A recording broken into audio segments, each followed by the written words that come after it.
Hey everybody, today I have a brand new 2020 Lexus ES350 and I'm going to show you how to change the oil light maintenance. So on this car here, it's got a push button. Just go ahead and push the button twice and the dash will come on.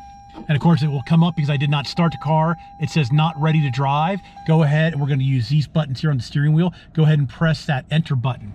So you see at the top here, you've got a exclamation point and then a bunch of things. So we're going to scroll.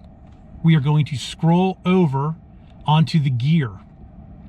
Vehicle, and then it will be on vehicle settings or meter settings. You want it on vehicle settings. Press OK.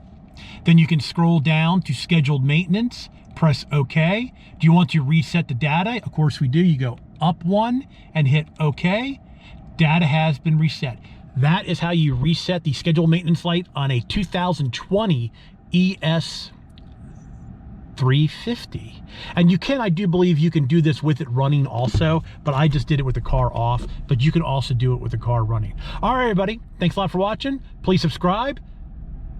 You can always do that right there in that corner. Please give me a thumbs up if you like the videos, and we'll talk to you later. Thank you.